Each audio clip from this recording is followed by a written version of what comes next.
Welcome to doctor on கால். ஒவ்வொரு நாளுமே ஒவ்வொரு துறையை சார்ந்த சிறப்பு மருத்துவர்களை சந்திச்சுட்டு இருக்கோம். அவங்க கிட்ட ஆரோக்கியம் சார்ந்த பல விஷயங்களை கேட்டு தெரிஞ்சுட்டு இருக்கோம். அந்த வகையில் உங்களுக்கும் ஆரோக்கியம் சார்ந்த சந்தேகங்கள் இருக்குன்னா 044445969444 இந்த நம்பருக்கு கால் பண்ணி பேசலாம். இன்னைக்கு நம்ம நிகழ்ச்சிக்கு Srivarma ayurvedic hospital doctor Gowthaman வந்திருக்காரு. அவர்கிட்ட தொடர்ந்து பேசலாம். வணக்கம் சார். வணக்கம்.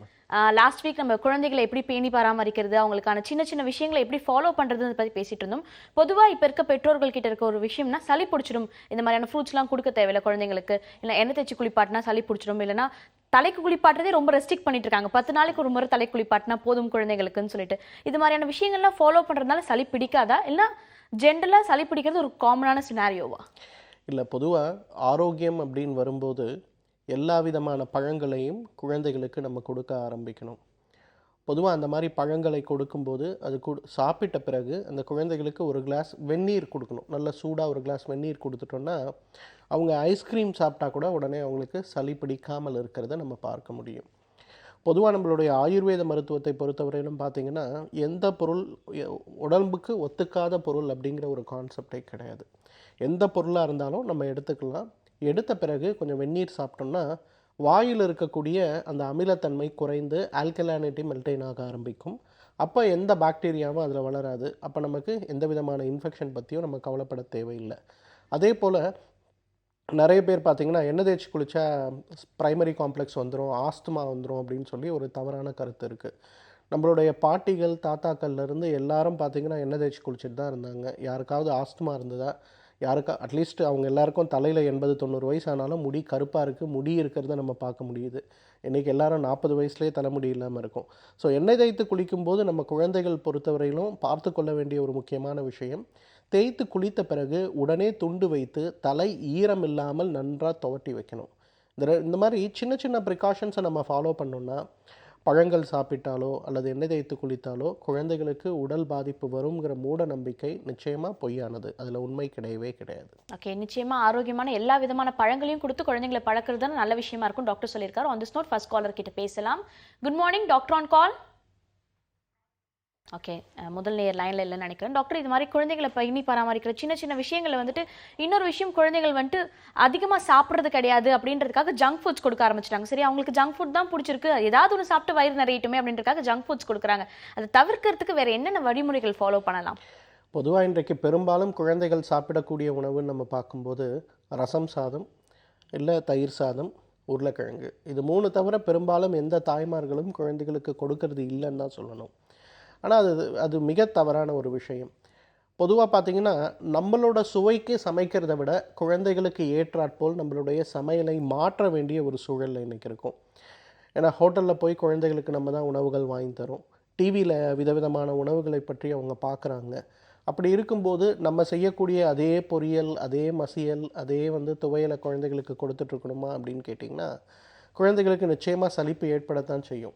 இப்போ குழந்தைகளுக்கு ஏற்றாற்போல் ஆரோக்கியமான முறையில் சமைப்பதற்கு நிறைய வழிகள் இருக்கிறத நம்ம பார்க்குறோம். உதாரணத்துக்கு இப்போ பீன்ஸ் குழந்தை சாப்பிடல அப்படின்னு நீங்கள் கவலைப்பட்டீங்கன்னா பீன்ஸை நல்லா தண்ணியில் வேக வைங்க. அதை எடுத்து நல்லா மிக்சியில் அரைச்சி நீங்கள் இட்லி செய்யும் போதோ, தோசை செய்யும் போதோ, அல்லது நீங்கள் சப்பாத்தி செய்யும் போதோ மாவோடு சேர்த்து அதை பிணைந்து நீங்கள் கொடுக்க ஆரம்பிங்க. ஸோ இந்த மாதிரி நேரடியாகவோ மறைமுகமாகவோ குழந்தைகளுக்கு தேவையான உணவுகள், கீரைகள், காய்கறிகள், பழங்கள், இதெல்லாம் நம்ம இன்ட்ரடியூஸ் பண்ணணும். இன்றைக்கி பழங்கள் குழந்தைகள் சாப்பிட மாட்டேங்கிறாங்க அப்படின்னா இன்றைக்கி பழச்சாறுகள், பழங்களை வைத்து ஐஸ்கிரீம் செய்வது அப்படிங்கிறது ரொம்ப சுலபம். ஒரு ஃப்ரீசரில் கொஞ்சம் பழச்சாறையும் பழங்களையும் போட்டு ஒரு குச்சி போட்டு வச்சிங்கன்னா ஐஸ்கிரீம் ஆகிடுது. அதை எடுத்து கொடுத்து பழக்க ஆரம்பிங்க. குழந்தைகளுக்கு பொதுவாக புதுசாக ஏதாவது ஒரு விஷயத்தை சாப்பிட்ணும் அப்படின்னும் போது ஒரு ஹெசிடேஷன் இருக்கும். ஆனால் ஒரு முறை சாப்பிடும்போது அதோட ஆரோக்கியத்தையும் அதோட சுவையையும் அவங்க விரும்பிட்டாங்கன்னா அதன் பிறகு நிச்சயமாக எல்லாத்தையுமே சாப்பிடுவாங்க. ஓகே, குழந்தைங்களுக்கு பிடித்தமான வகையில் உணவு முறைகளை சமைச்சு தர்றது தான் அவங்களை ஆரோக்கியமான சாப்பாடு சாப்பிட வைக்கிறதுக்கான ஒரே வழின்னு டாக்டர் சொல்லியிருக்காரு. இன்னொரு விஷயம் என்னன்னு பார்த்தீங்கன்னா டாக்டர், குழந்தைகள் சாப்பிட்றது இல்லை, இதெல்லாம் ஒரு விஷயம். குழந்தைங்களுக்கு பால் எப்படி கொடுக்கறது அப்படின்றது தான். பிகாஸ் குழந்தைங்களுக்கு திக்கான பால் கொடுத்தா மந்தம் வந்துடும் ஒரு சிலர் சொல்கிறாங்க. இல்லை கொழுப்பே இல்லை இருக்க பால்களில், ஸோ திக்கா பால் கொடுக்கறதுனால தான் நல்லா குண்டா புஷ்டியாக இருப்பாங்க குழந்தைங்க. 2 விதமான பேச்சுக்களுமே அடிப்படுது. குழந்தைகளுக்கு எந்த வகையில் பால் தரணும்? குழந்தைகளுக்கு பால் அப்படிங்கிறது பார்த்திங்கன்னா நம்ம வீட்டில் பாட்டிகள் இருந்தாங்கன்னா ரொம்ப அழகாக பண்ணுறது நீங்கள் பார்த்துருக்க முடியும். பாலில் கொஞ்சம் இஞ்சி போட்டு மஞ்சள் போட்டு கொதிக்க வச்சு அந்த பாலை குழந்தைகளுக்கு கொடுக்கறத நீங்கள் பார்த்துருக்கலாம். இதில் இஞ்சி மஞ்சள் போட வேண்டிய தேவை என்ன அப்படிங்கிறது பார்த்தீங்கன்னா, பால் வந்து ரொம்ப திக்காக இருந்தாலும் தின்னாக இருந்தாலும் எந்த பாதிப்பும் குழந்தைகளோட செரிமானத்துக்கு வரக்கூடாது அப்படிங்கிறதுக்காக தான் அதை செய்வாங்க. இன்னும் நிறைய ஊர்களில் நீங்கள் கர்நாடகாலாம் போய் பார்த்தீங்கன்னா, பால் கொதிக்க வைக்கும்போது அதில் ஒரு துணியில் வந்து ஜீரகத்தை கட்டி போட்டு அந்த பாலை கொதிக்க வச்சு குழந்தைகளுக்கு கொடுப்பாங்க. செரிமானம் சம்மந்தப்பட்ட கோளாறுகள், அலர்ஜி சம்மந்தப்பட்ட கோளாறுகள் வராமல் இருக்கிறதுக்கு அது உதவி செய்கிறத பார்க்கலாம். இன்றைக்கி நம்ம செய்யக்கூடிய மிகப்பெரிய தவறு என்னவாக இருக்குதுன்னு பார்த்தீங்கன்னா, நம்ம ட்ரெடிஷ்னலாக நம்ம என்ன வகையில் குழந்தைகளுக்கு உணவு கொடுத்துட்டு இருந்தோமோ அதை மறந்துட்டோம். இன்றைக்கி மாடர்ன் மெடிசனில் சொல்லக்கூடிய அல்லது மாடர்ன் குக்கிங்கில் சொல்லக்கூடிய மருந்துகளை உணவுகளை மட்டும்தான் கொடுக்குறோம். அதனால தான் குழந்தைகள் நாளுக்கு நாள் வளரும்போது அதிகபட்ச நோயாளிகள் ஆகி கொண்டிருக்கிறார்கள். ஸோ நீங்கள் பால் எப்படி வேணால் குழந்தைகளுக்கு கொடுக்கலாம். ஆனால் அதை காய்ச்சும் போது ஒரே ஒரு துளி ஜீரகம் அல்லது ஒரே ஒரு துளி இஞ்சி இதை போட்டு காய்ச்சி குழந்தைகளுக்கு கொடுத்தீங்கன்னா அவங்களுடைய ஆரோக்கியம் மேம்படுறதை நம்ம பார்க்க முடியும். ஓகே, தொடர்ந்து முதல் நேர் லைன்ல காத்துட்டு இருக்காங்க, அவங்க கிட்ட பேசலாம். குட் மார்னிங் டாக்டர் ஆன் கால். வணக்கம், நீங்க லைன்ல தான் இருக்கீங்க, தொடர்ந்து பேசலாம். நம்மளோட நிகழ்ச்சியில இன்னைக்கு குழந்தைகளை எப்படி வளர்க்குறது, குழந்தைங்களுக்கு என்னென்ன மாதிரியான உணவு முறைகள் தரது, என்ன மாதிரி நல்ல பழக்க வழக்கங்கள் தரதுனால குழந்தைங்களோட ஆரோக்கியம் பாதிக்காம இருக்குன்ற விஷயத்தை பத்தி தொடர்ந்து பேசிட்டு இருக்கோம். நீங்களும் நம்ம நிகழ்ச்சிக்கு கால் பண்ணி உங்களோட சந்தேகங்களை கேட்டு தெரிஞ்சுக்கணும்னா 0444459694 இந்த நம்பருக்கு கால் பண்ணி பேசலாம். முதல் நேர் லைன்ல காத்துட்டு இருக்காங்க, அவங்க கிட்ட பேசலாம். Good morning. ஹலோ, நான் வேலூர்ல இருந்து ரேகா பேசுறேன்மா. சொல்லுங்க ரேகா, இப்ப யாருக்கா கேட்டு தெரிஞ்சுக்க போறீங்க? எனக்காண்டி கேட்கணும். எனக்கு 29 வயது மேம். தொடர்ந்து பேசலாமா? டாக்டர் கௌதமன் லைன்ல தான் இருக்காங்க, தொடர்ந்து பேசலாம். மேம், எனக்கு தைராய்டு இருக்கு, இப்பதான் கண்டுபிடிச்சோம். அதுல வந்து டிஎஸ்ஹெச் வந்து 1.25 கொஞ்சம் கூட இருக்கு மேம். இப்ப தைராய்டு இருக்கவங்களுக்கு குழந்தை வந்து ஆட்டிசம் அந்த மாதிரி பிறக்குன்றாங்க. அதான் மேம் பயமா இருக்கு. நாங்க கல்யாணம் 2 வருஷம் ஆகுது மேம். அதுக்கு தான் மேம் குழந்தைக்காண்டி இது பண்றோம். முட்டைக்கோஸ் இதுகெல்லாம் சாப்பிடக்கூடாதுன்னு சொல்றாங்க. என்ன மாதிரி தைராய்டுக்கு என்ன மாதிரி எடுத்துக்கிறணும் அப்படின்னு கேட்கணும் மேம் டாக்டர்கிட்ட. நிச்சயமா. பொதுவாக பார்த்தீங்கன்னா தைராய்டு குறைபாடு இருக்கும்போது ஒரு குழந்தை உருவானாலோ அல்லது தைராய்டு குழந்தை உருவான பிறகு அந்த தாய்க்கு வந்து தைராய்டு சம்பந்தப்பட்ட கோளாறுகள் ஏற்பட்டாலோ பிறக்கின்ற குழந்தைகள் கொஞ்சம் பிரச்சனைகளோடு பிறப்பதற்கான வாய்ப்புகள் இருக்கிறத நம்ம பார்க்குறோம். மருந்துகள் எடுத்துக்கொள்ள வேண்டியது மிக மிக அவசியம். மருந்துகள் எடுத்துக்கொள்வதை விட ஒரு 3 மாதம் நீங்கள் என்ன பண்ணலான்னா ஏதாவது ஒரு ஆயுர்வேத சிகிச்சையை நீங்கள் ஃபாலோ பண்ணலாம். இப்போ ஸ்ரீவர்மா ஆயுர்வேத மருத்துவமனையில் பார்த்தீங்கன்னா தைராய்டுக்கு வந்து ஒரு 6 மாத ப்ரோக்ராம்னு ஒன்று வச்சுருக்கோம். இந்த ப்ரோக்ராமில் பார்த்தீங்கன்னா உடற்பயிற்சி, உணவு கட்டுப்பாடுகள், சில மருந்துகளை கொடுப்போம். கரெக்டாக நீங்கள் ஃபாலோ பண்ணிட்டு வரும்போது தைராய்டு நார்மலாக வரதை நீங்கள் பார்க்க முடியும். மேபி அதன் பிறகு நீங்கள் வந்து குழந்தைய பிளான் பண்ணுறது பெட்டராக இருக்கும்னு நினைக்கிறேன். இரண்டாவது, உணவு முறையில் பார்க்கும்போது நார்ச்சத்து இருக்கக்கூடிய உணவுகளை அதிகமாக சாப்பிடுங்க, கீரைகள் அதிகமாக சாப்பிடுங்க. குறிப்பாக முருங்கைக்கீரை தைராய்டுக்கு ஒரு மிகச்சிறந்த மருந்து.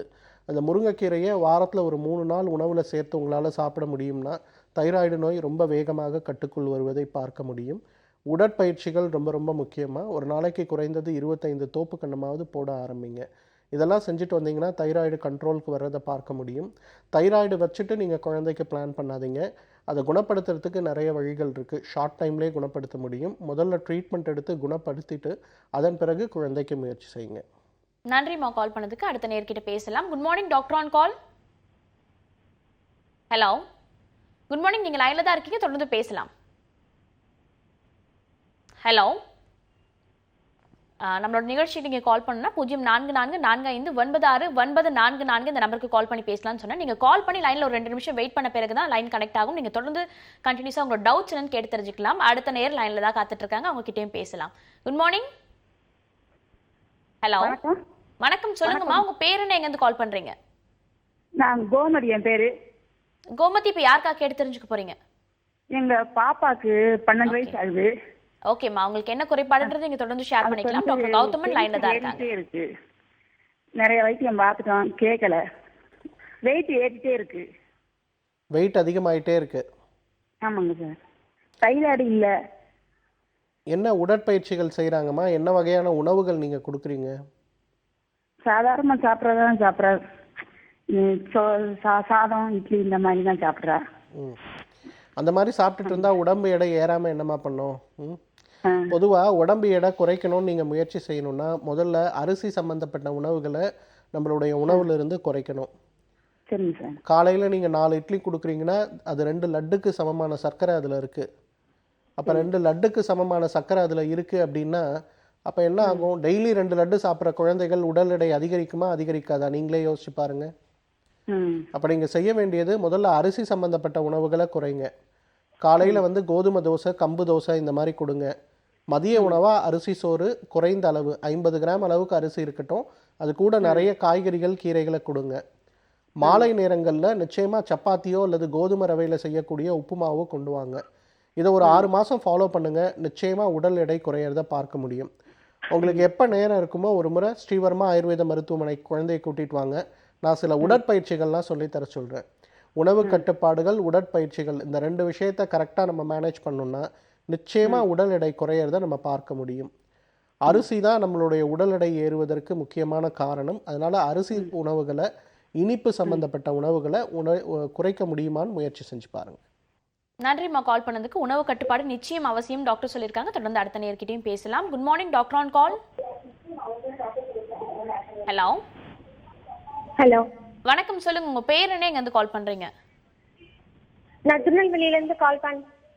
ஓகேம்மா, நீங்க உங்க டிவி வால்யூம் கம்மி பண்ணிட்டு மொபைல் போன்ல கான்சென்ட்ரேட் பண்ணி பேசுங்க. அப்பதான் உங்களுக்கு தெளிவான பதில் கிடைக்கும். உங்க பேர் என்ன? ஹலோ ஹலோ, நீங்க டிவி பார்த்து பேசிட்டு இருக்கீங்கன்னு நினைக்கிறேம்மா. டிவி பார்த்து பேசாதீங்க, போன்ல கான்சென்ட்ரேட் பண்ணி பேசுங்க. உங்க பேர் என்ன? ஹலோ, நான் திருநெல்வேலியில இருந்து பேசுறேன் மேடம். ஓகேம்மா, உங்க பேர் என்ன? என்னோட பேர் ராணி. ஓகே ராணி, டிவி பார்த்து பேசாதீங்க, போன்ல கான்சென்ட்ரேட் பண்ணி பேசுங்க. அப்பதான் உங்களுக்கு தெளிவான பதில் கிடைக்கும். யாருக்காக கேட்க போறீங்க இப்போ? என் ஹஸ்பண்ட்காக கேட்கணும். ஓகே, அவங்களோட வயது, அவங்களுக்கு என்ன ப்ராப்ளம்ன்றது நீங்க தொடர்ந்து ஷேர் பண்ணிக்கலாம். டாக்டர் கௌதமன் லைன்ல தான் இருக்காங்க. ஏஜ் ஆகுது. 32 ஏஜ் ஆகுது மேடம். சரி டாக்டர், அவருக்கு வந்து என்ன ஸ்கின் பிரச்சனை இருக்கு. சரிங்கம்மா, என்ன பிரச்சனை இருக்குது? அவருக்கு வந்து ஸ்கின் நார்மலா தான் இருக்கு டாக்டர். அது வந்து அரிப்பு எடுத்துட்டே இருக்கு அப்படிங்காரு. நாங்க செக் பண்ணப்போ ஸ்கின் எடுத்து செக் பண்ணாங்க, ஃபங்கல் இன்ஃபெக்ஷன் அப்படின்னு சொன்னாங்க. சரி 1 இயர் பிஃபோர். ம் டேப்லெட் மாடர்ன் மெடிசன்ல எடுத்தும் அவருக்கு கேட்கல. ஸ்டீராய்டு மாத்திரை ஏதோ கொடுத்தாங்கன்னு நினைக்கிறேன். கண்ணுலாம் ப்ரெஷர் ஏறி குளுக்கோமா மாதிரி வந்துட்டு. ஓ, உடம்புல எந்த பகுதியெல்லாம் பாதிக்கப்பட்டிருக்குமா? கால் டாக்டர், அவர் இடுப்புக்கு கீழே அவருக்கு அந்த அரிப்பு இருக்கு, முட்டு அந்த சோடை. ம் அது அப்படியே நாங்க விட்டுட்டோம் அப்படின்னா அந்த வயிற்று பகுதியிலலாம் அந்த கொப்பளை சுத்திலாம் அவருக்கு அரிப்பு ஏற்படுது. நான் அந்த குப்பைமேனி வேப்பலை அரைச்சி போட்டா கண்ட்ரோல் ஆகுது டாக்டர். ஆனா 1 மந்த் கழிச்சு மறுபடியும் வந்துருது. அவருக்கு என்ன பண்ணலாம்? சரிங்கம்மா, அவருக்கு தேவையானது ஒரு முறையான ட்ரீட்மெண்ட்டுமா. வீட்டில் செய்யக்கூடிய மருந்துகள் பெரும்பாலும் உதவி செய்யாது. ஃபங்கல் இன்ஃபெக்ஷன் தான், அது ஏன் அப்படி அரிக்குது? ஃபங்கல் இன்ஃபெக்ஷன், உடம்புல எந்த வகையான இன்ஃபெக்ஷன் ஏற்பட்டாலும் அரிப்புகள் இருக்குமா. குறிப்பாக தொடை இடுக்குகள், இடுப்புக்கு கீழே இருக்கக்கூடிய உறுப்புகள் வந்து அதிகமான வியர்வையை ஏற்படுத்தக்கூடிய இடங்கள். அந்த இடத்துல ஒரு ஈரப்பதம், குறிப்பாக உப்பு சம்பந்தப்பட்ட ஈரப்பதம் இருக்கும்போது நிச்சயமாக அரிப்புகள் அதிகமாகி கொண்டே போகிறத நம்ம பார்க்க முடியும்.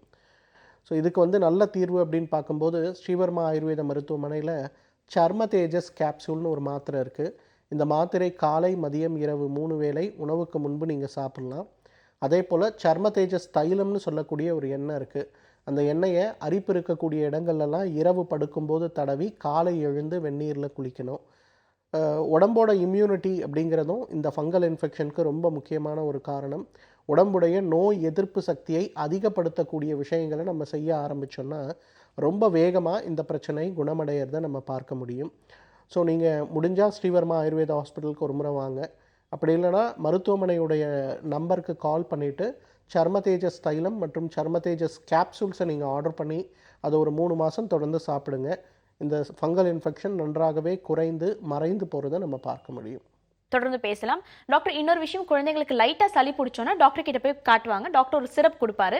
அந்த சிரப்பை நெக்ஸ்ட் டைம் ஒரு 2 மந்த்ஸ் கழிச்சு திரும்ப சளி பிடிக்குதா, இதுதான் டாக்டர் கொடுத்த சிரப் அப்படின்னு சொல்லிட்டு அவங்களா முடிவு பண்ணி இத்தனை ml ஊற்றிடலாம் அப்படின்னு சொல்லிட்டு ரெகுலராக ஒரு சில பேரண்ட்ஸ் இதை ஃபாலோ பண்ணிட்டு இருக்காங்க. அது ஒரு ஆரோக்கியமான விஷயமா இருக்குமா டாக்டர்? நிச்சயமாக கிடையாது. அலோபதி மருந்துகளை பொறுத்தவரையிலும் காஃப் சிரப்லேயே நிறைய வெரைட்டிஸ் இருக்கிறத நம்ம பார்க்க முடியும். ரொம்ப சளி வரக்கூடிய இருமலுக்கு ஒரு காஃப் சிரப்பு, வறட்டு இருமலுக்கு ஒரு காஃப் சிரப்பு, தொண்டை கரகரத்து அதிலிருந்து வரக்கூடிய பிரச்சனைக்கு ஒரு காஃப் சிரப்புன்னு இந்த மாதிரி நிறைய இருக்கும். பொதுவாக மருத்துவ ஆலோசனை இல்லாமல் நம்ம பெரியவர்களோ குழந்தைகளோ யாராக இருந்தாலும் நிச்சயமாக மருந்துகளை எடுத்துக்கொள்ளக்கூடாது. அது அலோபதி மருந்துகளாக இருந்தாலும் சரி, நம்ம இந்திய மருத்துவ முறை சேர்ந்த சித்த ஆயுர்வேத மருந்துகளாக இருந்தாலும் சரி. நான் இதில் ஒரு சின்ன சேஞ்ச் என்னன்னு பார்க்கணும். இப்போது ஒவ்வொரு மாதமும் குழந்தைக்கு சளி இருமல் வருது அப்படின்னா அலோபதி மருந்துகளை எடுத்துக்கொள்வதை விட நம்ம ட்ரெடிஷ்னல் மெடிசனில் நோய் எதிர்ப்பை அதிகப்படுத்துவதற்கு என்ன காரணிகள் இருக்குது அப்படிங்கிறத பார்த்து அதை செய்யணும். உதாரணத்துக்கு நான் சொன்ன மாதிரி சுக்கு, மிளகு, திப்பலி சம்பந்தப்பட்ட பொருட்களை உணவில் சேர்ப்பதன் மூலம் அதை செய்யலாம். வெளியிலிருந்து வாங்கி சாப்பிடக்கூடிய உணவுகளை தவிர்ப்பதன் மூலம் குழந்தைகளுடைய ஆரோக்கியம் மேம்படுவதை நம்ம பார்க்க முடியும். இன்றைக்கு என்ன தான் நீங்கள் 5 ஸ்டார் ஹோட்டலுக்கு போனால் கூட வெளியிலிருந்து சமைக்கக்கூடிய உணவுகள்னு வரும்போது அதில் ப்ரிசர்வேட்டிவ்ஸ் இருக்கிறத பார்க்க முடிகிறது. அந்த ப்ரிசர்வேட்டிவ்ஸ் நம்ம உடம்புக்குள்ளே போகும்போது நிச்சயமாக குழந்தைகளுக்கு அலர்ஜியை ஏற்படுத்துறத பார்க்க முடிகிறது.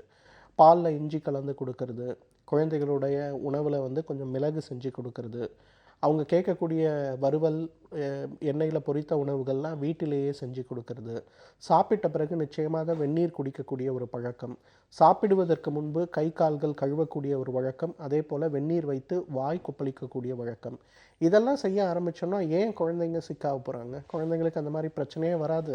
பிரச்சனை வரும்போது அடிக்கடி மருந்து கொடுக்குற ஹேபிட்ஸும் நமக்கு தேவையும் கிடையாது. ஓகே, தொடர்ந்து அடுத்த நேரம் லைனில் காத்துட்டு இருக்காங்க, அவங்க கிட்ட பேசலாம். குட் மார்னிங் டாக்டர் ஆன் கால். வணக்கம்மா. வணக்கம், சொல்லுங்க சார். உங்க பேர் என்ன, எங்கேருந்து கால் பண்றீங்க? என் பேர் கிருஷ்ணன்மா. நான் இங்கே கோபாலபுரத்துலேருந்து பேசுகிறேன், சென்னையிலேருந்து. ஓகே சார், இப்போ யாருக்காக கேட்டு தெரிஞ்சுக்க போறீங்க? எனக்காக தான். எனக்கு இந்த சைனஸ் ப்ராப்ளம்னு சொல்லி ஆப்ரேஷன் பண்ணிட்டேம்மா மூக்கில். ஓகே சார், தொடர்ந்து பேசலாம். டாக்டர் கௌதமன் இருக்காங்க, தொடர்ந்து பேசலாம். சார் வணக்கம் சார். வணக்கம் கிருஷ்ணன் சார், சொல்லுங்கள். சார் எனக்கு சைனஸ்ன்னு சொல்லி ஒரு 20 வருஷத்துக்கு முன்னாடி ஆப்ரேஷன் பண்ணிட்டேன் சார் மூக்குக்குள்ள. சரி. அதனால எனக்கு மூக்கில் காலையில் எழுந்தா தும்பல், சளி வந்துகிட்டே இருக்கு சார். இன்னும் ஜாஸ்தியாக தான் ஆச்சு அதுக்கப்புறமும். சரி. இப்போ இன்ன வரைக்கும் அது தீர்ந்த பாடாவே இல்லை. அது எனக்கு இந்த 20 வருஷமாவே பிரச்சனை இருக்கா, இல்லை சமீப காலமாக அந்த பிரச்சனை இருக்கா? இல்லை சார், 20 வருஷமாவே இருக்கு. நான் அலோபதி, சித்தா, ஹோமியோபதி, ஆயுர்வேதிக்கு எல்லாத்துலேயும் போயிட்டு அதுக்கப்புறம் தான் ஆப்ரேஷனுக்கே ஒத்துக்கிட்டேன். சரி. அதுக்கப்புறம் ஆப்ரேஷன் பண்ணாலாச்சும் தீர்வு கிடைக்கும்னு சொல்லி பார்த்தேன். அதுக்கப்புறம் அதுவும் தீர்வு கிடைக்கல. எனக்கு இன்னும் ஜாஸ்தி தான் ஆயிடுச்சு. காலையில நான் எழுந்துக்கும் பொழுதே தும்பல் இல்லாம தும்பல் சளி இல்லாம எழுந்துக்கிறதே கிடையாது. சரி. அதனால எனக்கு ரொம்ப இன்ன வரைக்குமே ஒரே பிரச்சனையா இருக்கு சார். அது தீர்றதுக்கான வழி இருக்குங்களா? நிறைய வழிகள் இருக்கு கிருஷ்ணன் சார். பொதுவாக இந்த மாதிரி ஏற்படக்கூடிய பிரச்சனைக்கு நம்ம ஆயுர்வேத மருத்துவத்தில் இதுக்கு பீனசம் அப்படின்னு சொல்லக்கூடிய ஒரு பிரச்சனை. இதில் 2 விதமான காரணிகள் இருக்குது. ஒன்று நம்மளுடைய நோய் எதிர்ப்பு சக்தி சம்பந்தப்பட்ட காரணிகள், இன்னொன்று அலர்ஜி சம்பந்தப்பட்ட காரணிகள்னு 2 இருக்குது. இந்த 2 காரணிகள் உடம்புல எப்படி இருக்குன்னு பார்த்து அதற்கேற்றாற் போல் முறைப்படி ட்ரீட்மெண்ட் கொடுக்கும்போது தான் அது சரியாக வரும். இரண்டாவது, மருந்துகளை விட உடற்பயிற்சிகளும் உணவு கட்டுப்பாடுகளும் மிக மிக முக்கியம். ஸோ கிருஷ்ணன் சார், உங்களுக்கு எப்போ நேரம் இருக்குமோ ஒரு முறை நம்ம கோடம்பாக்கத்தில் இருக்க ஸ்ரீவர்மா ஆயுர்வேத மருத்துவமனைக்கு வாங்க. நான் உங்களை பர்சனலாக பார்க்குறேன். பார்த்துட்டு அதன் பிறகு என்ன தேவை அப்படிங்கிறத நான் உங்களுக்கு டீட்டெயிலாக சொல்லித்தரேன். ஏன்னா சில நேரங்களில் பார்த்தீங்கன்னா சாதாரண உணவு முறையாக இருக்கும், ஆனால் அந்த உணவு முறை நம்ம உடம்புக்கு ஒத்துக்காத ஒரு உணவு முறையாக இருக்கும். அப்போ நமக்கு இந்த மாதிரி தினசரி தும்மல், சளி, மூக்கில் ஒழுகிறது, இந்த மாதிரி பிரச்சனைகள் இருக்கிறத நம்ம பார்க்க முடியும். உங்களுக்கு எப்போ நேரம் இருக்குமோ ஒரு முறை வாங்க. நான் உங்களை பார்த்துட்டு அதுக்கு பிறகு என்ன ட்ரீட்மெண்ட் தேவைங்கிற டீட்டெயிலாக சொல்லித்தரேன். ரொம்ப நன்றி sir. Thank you sir. Thank you so much for calling sir. அடுத்த நேர்கிட்டையும் பேசலாம். Good morning doctor on call. Hello, good morning. நீங்கள் லைனில் தான் இருக்கீங்க, தொடர்ந்து பேசலாம். மேடம், நான் செந்தில்குமார் மேடம், என்னோட பேர். ஓகே சார், இப்போ யாருக்காக கேட்டு தெரிஞ்சுக்க போறீங்க? எனக்காக தான் மேடம். ஒரு 5 வருஷம் எனக்கு தைராய்டு தொந்தரவு இருக்குங்க மேடம். ஓகே சார், தொடர்ந்து பேசலாம். சொல்லுங்கள் செந்தில்குமார். சார், எனக்கு ஒரு 5 வருஷமா தைராய்டு ப்ராப்ளம் இருக்குங்க சார். அதிகமாக சுரக்கிறதுனால வெயிட் ரொம்ப கம்மியாக இருக்கு. எனக்கு குறைஞ்சிருக்குங்க சார். நான் அலோபதி மெடிசன் எடுத்துட்டா அந்த நார்மல் லெவலோட அதிகமாகுது, மெடிசனை விட்டால் அந்த லெவலோட குறைஞ்சிருது சார். இப்படியே மாறி மாறி வந்துட்டு இருக்கு. ஹைப்பர் ஹைப்போதைராய்டிசம் ரெண்டுமே உங்களுக்கு மாறி மாறி வந்துட்டு இருக்கு அப்படின்னு சொல்றீங்க. ஆமாம், மெடிசனை விட்டாக்கா எனக்கு ஆட்டோமேட்டிக்காக வெயிட் குறைஞ்சிருது, இந்த ஹார்ட் பீட் அதிகமாக இருக்குங்க சார். ஸோ பொதுவாக ஹைப்பர் தைராய்டிசம் அப்படிங்கிறது இங்கே நம்ம ஊரில் அதிகம், பட் ஹைப்பர் தைராய்டிசம்ங்கிறது அதிகமாக இருக்கிறது இப்போ சமீபத்தில் குறிப்பாக ஆண்களுக்கு அதிகமாக வரதை நம்ம பார்க்க முடிகிறது. இதுக்கு மருந்துகளை விட சில உடற்பயிற்சிகளும் உணவு கட்டுப்பாடுகளும் ரொம்ப ரொம்ப அவசியம் சார். உங்களால் எப்போ முடியுமோ ஒரு முறை நீங்கள் ஸ்ரீவர்மா ஆயுர்வேத மருத்துவமனைக்கு வாங்க. ஏன்னா ஹைப்பர் தைராய்டிசம் அப்படின்னு சொல்லி வரும்போது அதுக்கு நாங்கள் ரொம்ப ஸ்பெசிஃபிக்காக சில உடற்பயிற்சிகளை சொல்லித்தரோம், சில மூச்சு பயிற்சிகளை சொல்லித்தரோம். அதை விட முக்கியமாக உடலை சுத்தப்படுத்தக்கூடிய பஞ்சகர்ம சிகிச்சைகள் ரொம்ப ரொம்ப அவசியமாக இருக்குது. அதை நம்ம செய்யும்போது தான் இது வேகமாக குணமடைந்ததை நம்ம பார்க்க முடியும். ஸோ உங்களுக்கு எப்போ டைம் இருக்குமோ ஒரு முறை வாங்க, நான் பார்த்துட்டு உங்களுக்கு என்ன தேவைங்கிறத டீட்டெயிலாக சொல்லித்தரேன். நன்றி சார் கால் பண்ணதுக்கு. அடுத்த நேர்கிட்ட பேசலாம். Good morning. ஓகே, அவங்க லைனை துண்டிச்சுட்டாங்க. தொடர்ந்து அடுத்த நேரம் லைனில் இருக்காங்கன்னு நினைக்கிறேன். அவங்க கிட்ட பேசலாம். Good morning doctor, on call.